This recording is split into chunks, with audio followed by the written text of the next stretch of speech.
it. Do I look at you? Do I look at the Yeah, camera? you can do anything. Like Okay. sometimes I comically look at the camera, but most of the time we're just having a chat. Okay, and then you get your good side. See? Oh, thank you. Yeah, I mean, learning something new every day. You have a good side. I feel like all your sides are good. This is particularly better than the other side. Okay, now you can never ever turn during the rest of the time we're recording, so that people will always wonder. Also, I'm on this side of the stage too, Yeah. so people actually never know my bad side. Yeah, I mean, you're hideously disfigured on the right. The other side. If only people knew. Well, they will never know. So They it's will okay. never They will never know. It doesn't matter. It doesn't. Unless they're in the back. Yeah, I mean, this concert hall is in the round, but I feel like you have special masking techniques for your hideousness. All right, hi. Seoyoen Min, Principal Cello of Colorado Symphony, and so much more. Thank you for taking the time to chat with me today. Of course, thank you for having me. You joined the orchestra here in the 2019-2020 season, right? 2019, yes. Yeah, so Yes. that was a really messed up year. It was, yes. How did you manage that? Well, I mean, it was my first job, first of all, right? Yeah. It was my very first job, so I'm like really nervous, also very excited. Uh-huh. I'm giving my all. I did it for the first 6 months, and then, yeah, COVID hit, everything shut down. I was just out of work. We were furloughed for a while. Yeah. So that was kind of devastating that like, there's like no future like right in front of you. That's like, because think about it, we always work for something like next month and 2 months in advance. There's Right. always something that we're looking forward to, but then that was just gone. So it was hard. So in that sense, I was very lucky. For sure. Very, very lucky to have the job. I wasn't working, but I was trying to be positive. And we did Yeah. manage to do some Recordings, finally, like some recordings and a little bit of chamber music. Yeah, I remember So rehearsing in the park. We did rehearse in the park, and then we got Yeah. money from that. Do you remember that? Yes. I don't remember whose case was opened by just It was chance. yours, I It was think. mine, of course. Yeah, I'm always the busker. Okay, great, right. That was such a wild time, and to come in and be new and be trying to figure out who your colleagues are, Yeah, exactly. and how to stand for people when you can't even be there. Yeah. Well, I had to start with that because it's just remarkable. It really is. And so now we're in your 6th year. Is that My math? 7th year. 7th year. Okay, Yeah. math. I play the viola. Okay. So your 7th year, and coming up, you have this opportunity to perform the Shostakovich Cello Concerto with the hometown band here. It's not your first time to play a solo with us, and it's not your first time by a long shot to play, in a solo capacity with other orchestras. How might it be different this time? Well, I guess in the past where I played solo with our orchestra, it was I think it was just like a smaller piece. It was like a shorter piece. And then the other time was I was playing with our concertmaster Yumi, and I mean that was different. I still had someone that I can kind of hang on to. Yes, yeah. It's more of a team effort. Yeah, it is. It is more of a team effort. It was a lot of fun, and I guess this time is a little different because it's like one full concerto, extremely difficult concerto, just playing by myself with my colleagues. Just very special. Yeah. I'm very excited, honestly. Yeah. I'm pretty excited too. It's one of my favorite concertos. Oh, is it? Yeah, just in general. Oh, like all throughout all instruments. Yeah. Oh. I mean, I find it extremely engaging. Well, I love Shostakovich's music anyway, so I'm biased, but I really consider it It is a fantastic work, and it's not performed nearly as often as I think it should be here. I know it's performed worldwide very often. Yeah. It is considered a major concerto in the cello repertoire, yes? Oh, yeah, for sure. Yeah. But also pretty much everybody learns it? I wouldn't say everybody. Okay. But majority, yes. Yeah. Okay. Yeah. Okay. I mean, would you say that it is more graduate level than undergrad level? If we had For sure. Okay. Yeah. Okay. If I were to label it like that. Right, But right. it is very technically challenging, and I think also technically, but as well as like musically, it needs a little bit more aging. Oh. I think, yeah, Okay. yeah. So even when I played this many years ago, when I was like looking back the music for preparing this, and I was like, oh, I feel it's like a totally different music than what I was looking at like many years ago. Yeah. So in that sense, I think it does need a lot of more wise wisdom that requires. Yeah, it's reminding me, I feel this way about a lot of Shostakovich, that it kind of reminds me, on the page, it kind of reminds me of the way Mozart looks on the page. Like, it's pretty sparse. Very sparse. And and so it can, if you're not clever yet, it can look easy. Yes, exactly. And it is really not.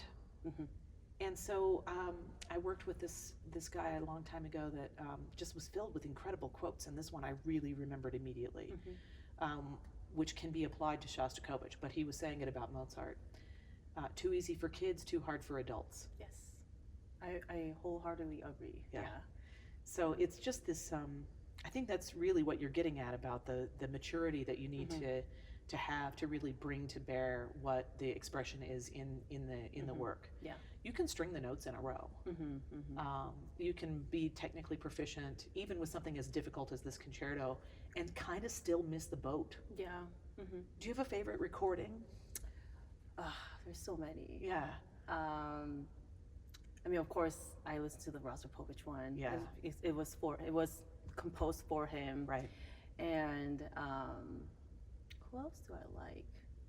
Oh, damn, there's so many. I listen to like so many different. Oh, actually, there is a recording of Guy Johnston.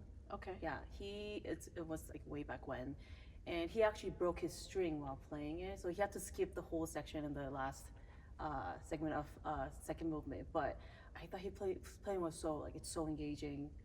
It was just like was like drawing to me. Yeah. This is a live recording. It's a with live the broken recording, string and everything. Is it on YouTube? Yeah, it's on YouTube. Yeah. Ooh, you heard it here first. Okay, I'm gonna have to find that recording. That's exciting in all the worst ways. I mean, even when he broke the string, a lot of times when you break the string, it happens. Yeah. But this guy just comes back in and then plays from the beginning and it skips one part because it's too long, and it just goes on. Holy cow! Yeah, that's wild. Is this a first time for you to perform the Shostakovich concerto with orchestra? No, I did play with my school orchestra once. Oh, okay. Yeah. Okay. And so, so that was a while ago, and you feel like you've matured enough now. You're bringing a little bit, just a little bit, just not too much. No, I don't want to curse you with maturity. It's very bad. Wah wah. I feel like so much of what we do is like a reverse of the onion. Instead of peeling away the layers, we're adding layers, right? So we're building our onions. I don't know how you can not bring that old performance along with you. So you'll, like a Matryoshka doll, you'll have it inside you. Oh yeah, for sure. Yeah. Right? And so what kinds of different things do you think you'll be bringing now that you've matured a little bit? I guess just the way I was looking at the phrases actually changed a lot. Now I'm looking more actually with before, not to I'm not saying I was a bad student, but I was just more. I was just so focused on my Looks music. up, student, history. I was just so focused on my notes. Sure. And my notes only. I mean, I knew what was kind of going on, but I didn't really care for it, I guess. Yeah. That much, I did care, just not that much. But now I'm listening back to it. That's our job. We play the orchestra part. Right. And I'm like, oh, this is amazing music where I have these duets with the clarinet, with the horn, and the violas in the beginning of the second movement. Yeah. I'm like, I didn't catch that. It's spectacular stuff. But I think when we're younger, things can seem like assignments. Yeah, it did. Yeah, at the time, for sure. And then you just want to make sure that you are delivering the assignment, and it can be pretty myopic, And now I think that context that we build as orchestral musicians, when we have opportunities to hear other soloists come and play with it, and also you say you know the cello part from the orchestra part now, right? Yeah. And so, and you know, we have a little bit more freedom because we are in this team kind of space. I can't believe that's not helping you to reconsider this solo, you know, from where this work from a solo perspective. Yeah. Yeah, I find it incredible that any of us, I've had very, very few opportunities as second chair viola. Like, that's 2 strikes right there. Viola, just no concertos, okay? I mean, that's not really true, but it's pretty close. And then the second strike is just anything other than principal viola. You just gotta wait your turn. So I have 2 times gotten to, you know, solo with this beautiful orchestra. And I don't take those for granted, but when other principal players like you or Yumi, or any of our, you know, wonderful winter brass players step out front, really come out of the orchestra and stand in the spotlight or sit in the spotlight on the good side only. On the good side. I think that there's this mixture of I feel supported and also what the heck, I'm standing at the edge of the universe. We just don't get a chance to do it very often. Do you? I feel like this intro is making it possible for you to get extra nervous. So I'm sorry if that's true. No. But do you feel a little bit nervous about it, or do you feel supported, or is it a mixture? It is a mixture. I mean, the thought that I'm playing with the people that I already know, how they're gonna play, and I know all the things that, you know, we tend to do, or like how we collaborate, all that kind of stuff. Even just playing in this hall because we're so familiar with it. Right. That really does bring me a little bit of, you know, comfort. Good. Yeah, and I do feel supported, but at the same time, also, it's like double edged sword, right? Right. Like, And you're gonna have to show up the next week, and people will be like, "Hey, nice I was thinking. I was actually thinking. I was like, what if I mess up really bad, but then I need to show up the next day? I know, but I mean, that is our life. It is our life. I know. Every day is an opportunity for, you know, the ultimate disaster or triumph. Yeah. And literally everything in between. Yes. I hope that you feel mostly supported. I do. Good. Yeah. Good. Well, we'll see if you mess up really bad. Oh, okay. I'll give you a wink. It could all change. Oh my gosh. I'll just turn around and give you a wink. For you to do that, you'd have to show your bad side. You know, I can do that. You know, I will do it. Oh man, I'm really, really looking forward to this concerto. I love it for so many reasons. I mean, you mentioned the lovely moment at the beginning of the second movement that the violas get to have with you, but also just that insistent French horn, I guess, reiteration of the main kernel of that nugget of material, compositional material that comes in every key known to man. It's borderline obsessive. Oh yes. And I don't know why I am attracted to that, but I really love it. It's like it's holding us into the listening experience and the performance experience. What do you love about it, or what do you find really engaging or attractive about it? This whole piece it's like a story, like a really huge life, a story of his life is composed in 30-minute piece. Yeah. And you can just feel all the emotions, like everything from good to bad. I mean, I'm making it very simple, but they're in between, there's so many. Right? Oh, I love that.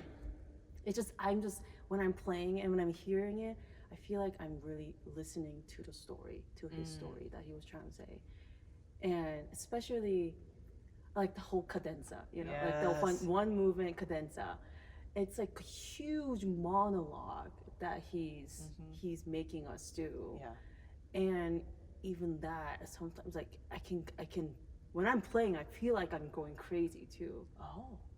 Like there's like some crazy moments, and I like try to really get into it, and then I'm like, like maybe I'm like just like pounding on my head or something, almost like that. Wow. So you can.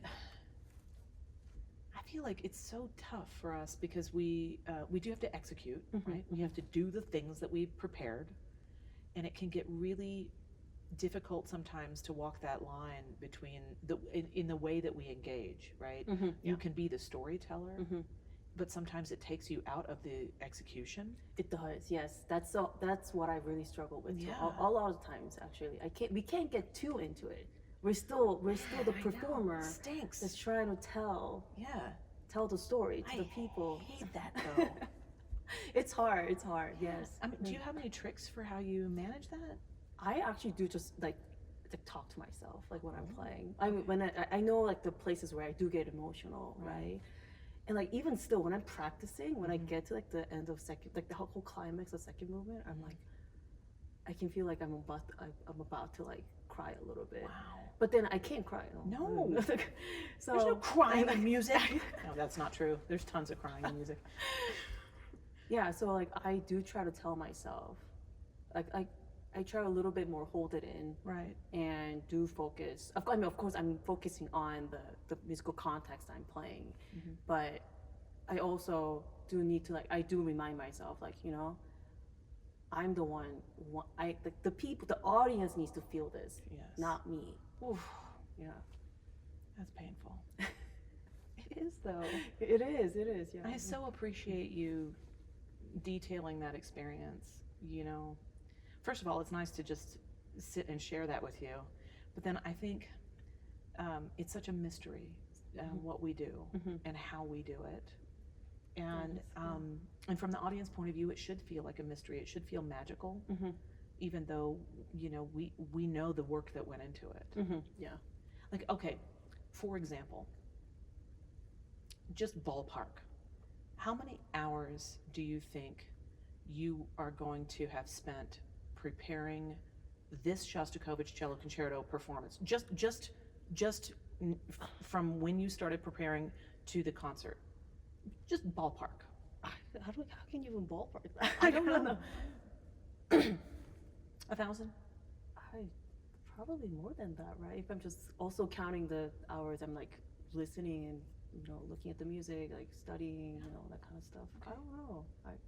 Let's say it's 2,000 hours. Right? But those are just the 1,000 or 2,000 hours that you're going to put in for this one performance. That does not count the tens of thousands of hours that you've already put in your life in order to just get to be able to open that score and start on it. Yeah. You know?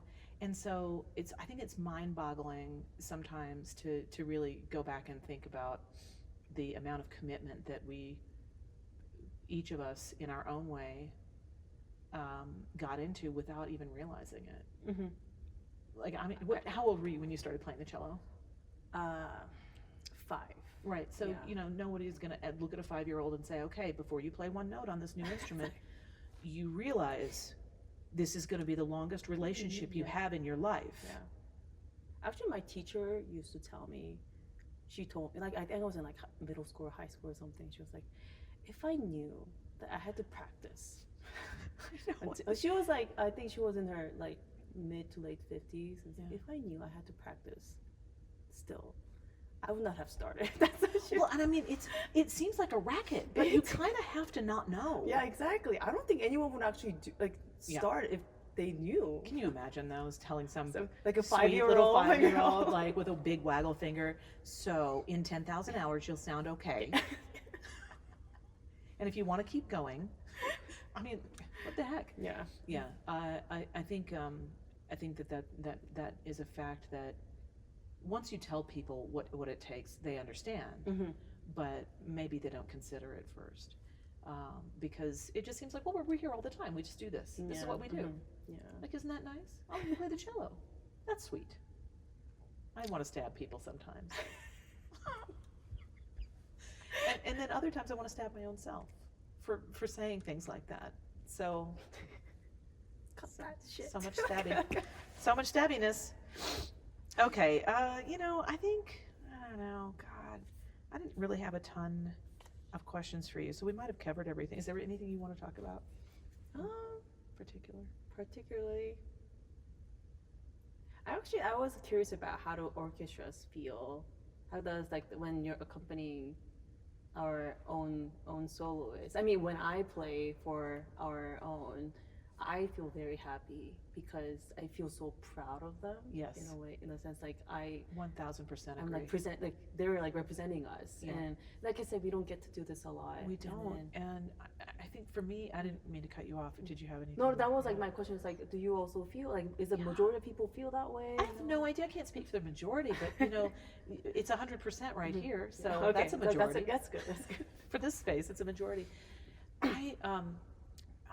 So much of what we do, I think it's like we're in one really big cubicle. Our office space. Yeah. We may be separated by a whole bunch of I don't know, yards, meters, whatever. But we are sonically, audibly, we are right in each other's faces. Yeah. I am very far away from the percussion where I sit, but I am super aware of their playing.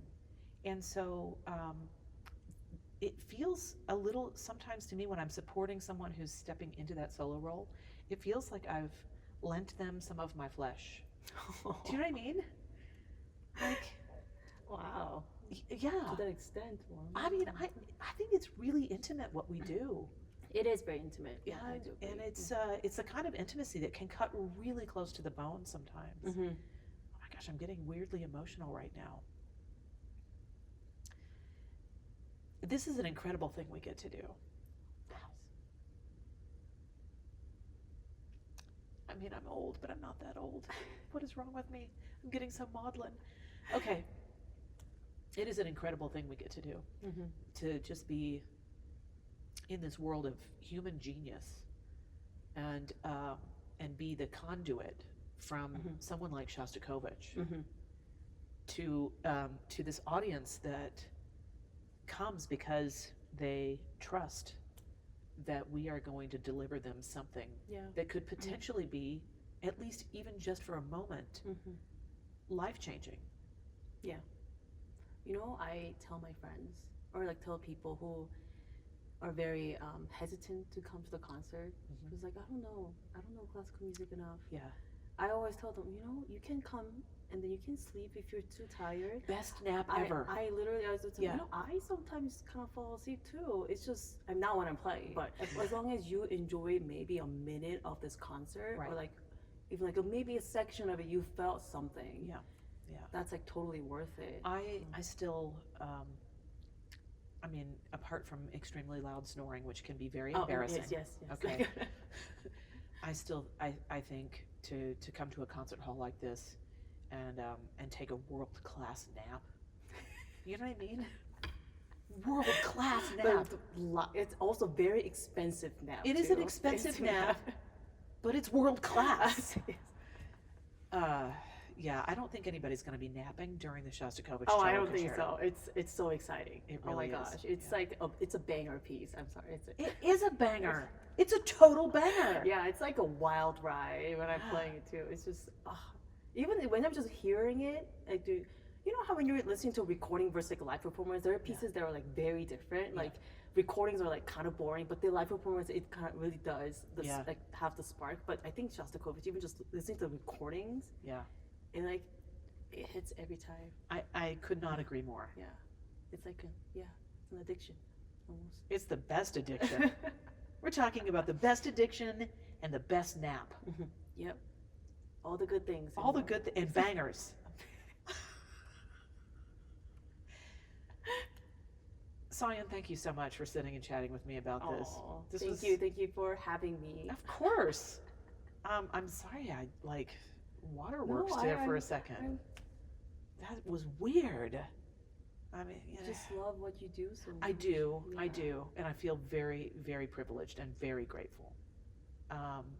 Not only to share the stage with great performers like you, but also to be able to, on a weekly basis, sometimes multiple times a week, share it with an enormous number of people. You know, it is. I know people say sometimes like the audience is not like, it's not so great. People say that, but at the same time, like, even if it's like very small amount of people. Oh, you're talking like at the size of the audience. The size of the audience sometimes is, but it doesn't really matter. No, it doesn't. I mean, it matters for our bottom line, and we do have to pay the bills. Yeah. Okay, but in terms of the experience, the loop that we're creating, so between composer, at that conduit to the listener, and then back again, it is so important. I always say, as long as there's one more person in the audience than on stage, we're okay. You know, but maybe like 5 more. But maybe 5 more in the best seats, napping. No. The truth is, even if there is nobody in the hall, even if this hall had 0 seats, we are listening to each other, and we're still creating that loop. Yeah, we're also the listeners. That's yes, for sure. Yeah. Wow, this conversation, was it good? I think so. Okay, that's good. Do you think you can get something out of it? I think I might have learned a thing or 2. Okay. I now know which is your good side. Which is the most important.